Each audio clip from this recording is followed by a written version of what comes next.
Hey y'all, hey, it's your girl Maxine coming to you from Klein Theater.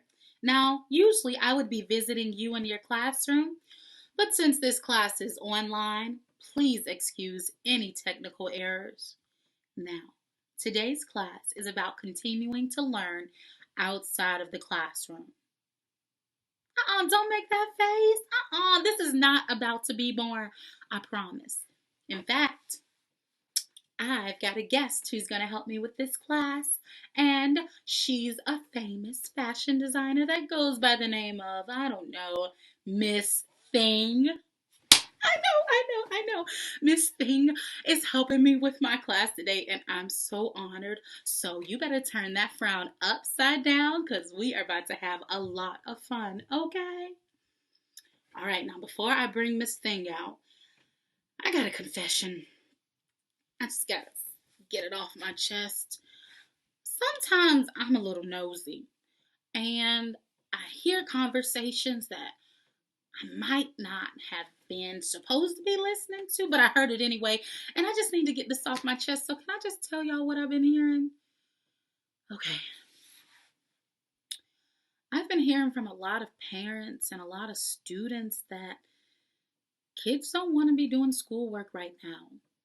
And there are a lot of online classrooms that are empty and a lot of homework and assignments that are just not getting done. And when I heard that, I was like, what? Huh? But then I thought, I understand. There is a lot going on right now, and learning at home may not be as easy as learning in the classroom. I understand. I get it. But you want to know something? Me and Miss Thing are going to help you learn how to learn outside of the classroom. Okay? Don't you worry. Now, even though you are outside of the physical classroom, you still have to be accountable for your own learning. Oh, you don't know what accountable is? That's okay. I can break it down for you. To be accountable is to accept responsibility for your own actions. Now, I want you to think about a time in your life where you had to practice accountability by being responsible for your actions. Think about it, really. See, the moment that comes to mind for me is the day I broke my roommate's door handle. I was so scared. I just knew she was going to be mad at me, so I didn't really want to say anything. But I knew I had to be accountable. So I told her what I did, I apologized, and then I fixed that door handle. Your story and your moment might be similar. You made a mistake, you had to apologize, and then you had to fix it. That's definitely being accountable. However, being accountable when it comes to your learning, that's a bit different. In this way, you're being in charge of making sure you continue to learn while you're outside of school. In charge? In charge. Like in control? In control. Like I'm the boss? You are the boss. Cool! But you must accept the challenge. When you accept the challenge of your learning, you're in charge. You're the boss. Let me give you an example. I want you to close your eyes and think about a time in your life when you were learning something new. Whatever that thing is, name it out. Maybe it was riding a bike, or learning a new sport, or playing a new video game. Now, think about what you had to do to learn that thing successfully. Did you practice every day? Did you look up videos online or read instructions in a book? Did you ask for help? Now, I want you to open your eyes. Whatever that thing was for you, and whatever you had to do to learn it, that's being accountable for your learning. You did what you had to do and you learned it.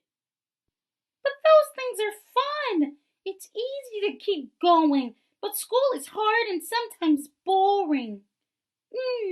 Oh, I never thought of it that way. So you're saying that some things like riding your bike or playing video games is more fun, so it's easier to push yourself to keep learning it. Do you all agree? Yeah? All right, well, then I want to hear from you. I want you to think about when you're learning something, what motivates you to keep going and continue to learn, and what makes you want to stop, put on the brakes, and quit. Think about it, and then if you're near someone, discuss it with them.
Thank you all so much for sharing those thoughts with me.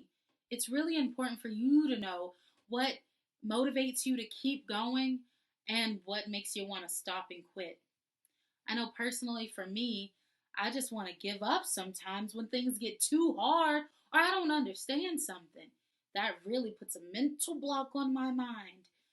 But when it comes to learning, especially learning different subjects in school, it's important for us to continue to learn, even if we feel like we're not interested. See, every time you learn a new subject in school, it opens up a new pathway in your brain. Oh, you don't believe me? Well, how about I show you with a game? This next game will be a simple matching game. Let's see how you do, shall we?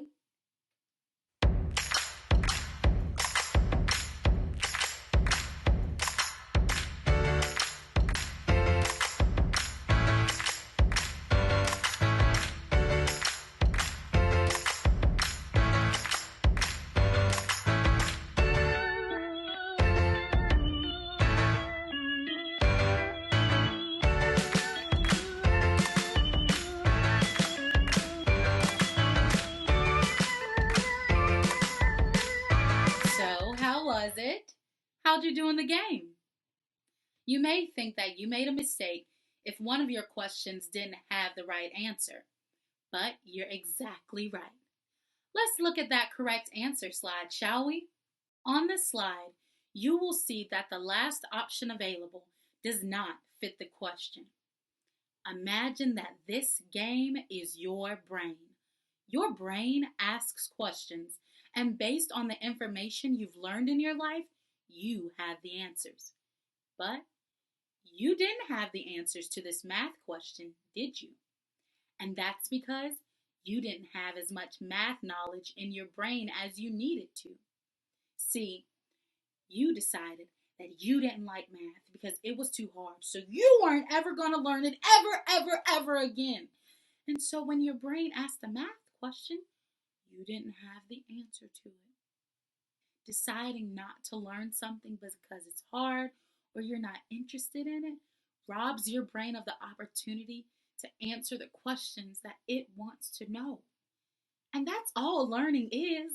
Learning is asking questions about what you're interested in, following the rabbit trail to find out what the answer is, and then doing it. And you learn the basics now so that you can use it in whatever field you want to later. You can be an actor, an engineer, or even a fashion designer like Miss Thing. And actually, I think it's time for Miss Thing to come out here.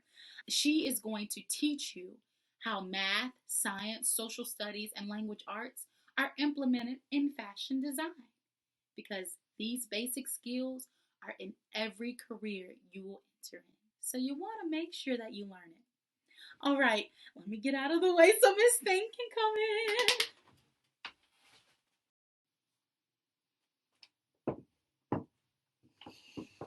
Ooh, hello, kiddies of America.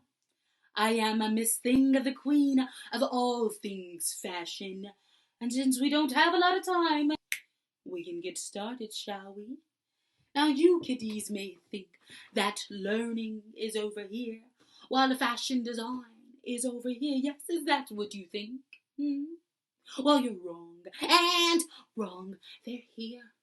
Like Snickers and ice cream, peanut butter and jelly, pickles and iced tea. You've never had pickles with iced tea? Well, darling, you haven't lived. Back on subject, yes, back on subject. Today, I am going to teach you how to fit. We all know that fashion is all about having the right fit. Well, so is learning. I'll teach you a tool I use. Ready? Fit. First, you must F. Find a question you ask. What interests you? What little birds are whispering in your mind that you just need to answer? Then there's I. Investigate. Whether you're googling it, googling, yes, that's it. Whether you're googling something or reading a book or doing an experiment, you must investigate. And then lastly, you must try it. When you've done your investigation, you must then do it yourself. And that is fit, my little chickadees. Now let's put fit into action. As a fashion designer, I don't just design clothes for style, but I also design clothes for function. Cause if it don't work on the driveway, then it ain't on my runway. As I was creating my winter fashion catalog, I thought to myself, are there certain colors that keep you warmer in the wintertime? I consulted the Google and it said that darker colors keep you warmer because they attract more light, which gives you more heat. Interesting. But I needed to conduct my own experiment. So I conducted the temperature factor experiment. I'll leave my notes with Maxine and she'll get them to you. But this experiment did in fact show that there is more warmth kept by darker colors than by light colors. Without even being in school, I conducted a cool science experiment. Science, check! And on to the next. The other day, I had a client come to me for a wedding dress. She wanted me, Miss Thing, to create a wedding dress that reflected two of her most important identities, her being Japanese and her being American. She wanted me to create a dress that put these two things together. Now, I realized that I did not have a lot of knowledge about Japanese wedding culture. So I asked the question, what are the similarities and differences between Japanese wedding dresses and American wedding dresses? Ooh, I had the most fantastic adventure looking at photos and videos that reflected these things. I'll show them to you now.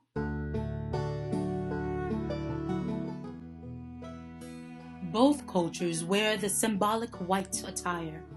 American brides traditionally wear big flowing white wedding gowns, while traditional Japanese wedding attire is called the shiromuku. The shiromuku is created with layers and layers of fabric, a very detailed process. The final layer includes a robe-like kimono known as the uchikake. American brides adorn themselves with a white veil, while the Japanese bride will wear a hood referred to as the wadaboshi. American brides complete their look with classic wedding heels and a bouquet of elegant flowers, and Japanese brides accessorize with zori sandals and a sensu folding fan.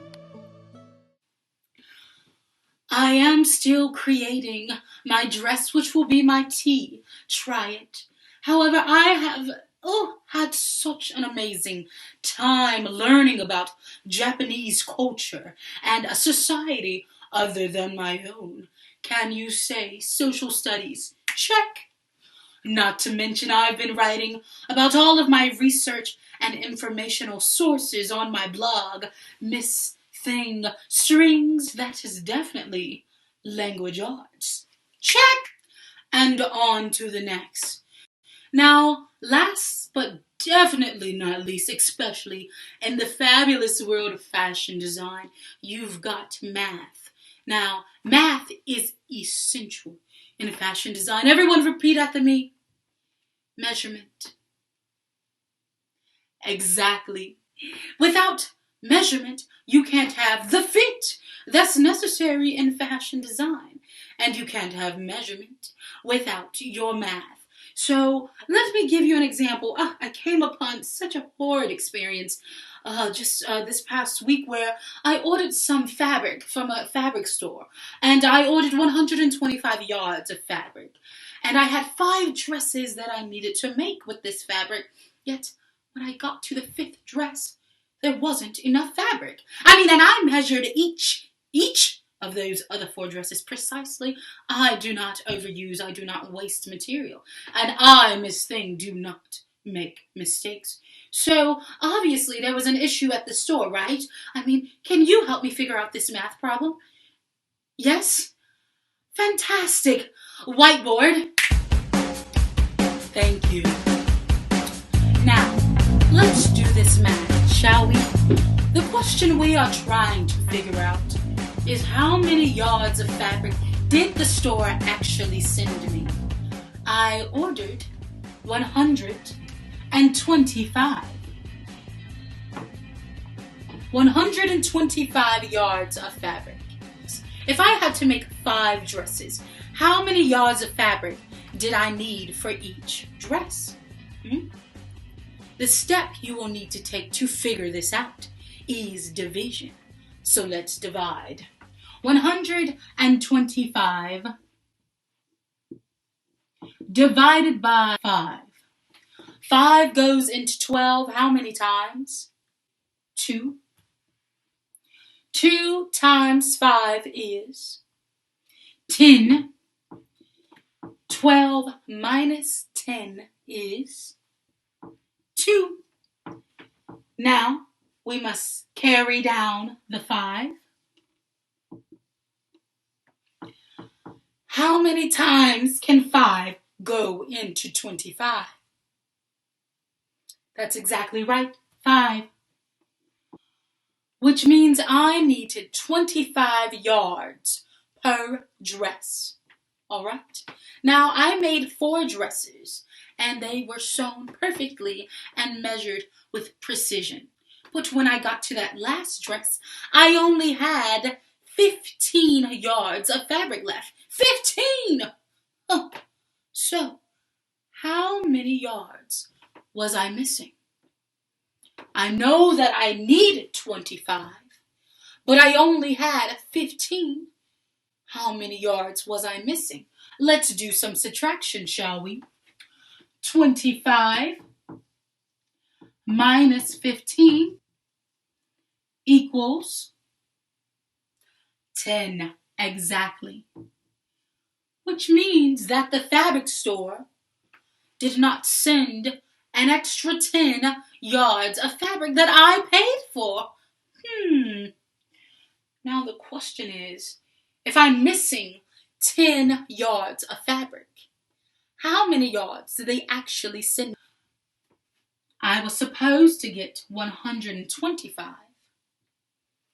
I got 10 less than what I was supposed to get.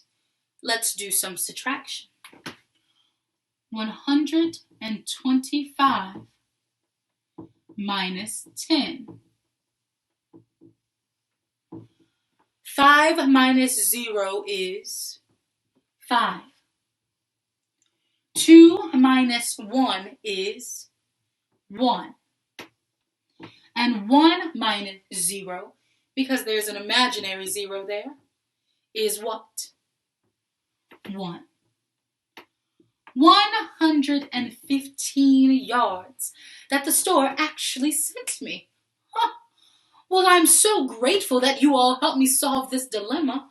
The next tea that I'm going to try is to get my 10 yards back. Maxine, I'm sorry, I have to cut this short. I've got to get to my yards. I would not want to mess with Miss Thing. But if she was still here, I know she would have said, math, check. She took us through all the core subjects of school while focusing on fashion design, and I loved every bit of it. And I hope you had fun too, because now it's up to you to go and do it. When you're at home and you're feeling like you don't want to learn, I want you to remember that you have to be accountable. You're in charge. You are the boss. And you got to make sure that your brain has all the answers and knowledge that it needs to know to answer the questions that you're interested in. Yeah, I hope you accept the challenge. And if you are not interested in fashion design, then choose something else that you're interested in. Maybe it's skateboarding, maybe it's cooking, art, music, whatever it is. Just make sure you're continuing to learn. And whatever you do, make sure you use FIT to help you explore everything that you want to discover. Thanks so much for hanging out with me today. I had a lot of fun, and I hope you did too. If you did, like this page and share this video with all your family and friends. And then tune in every day when we post new classes. Peace out. See you later.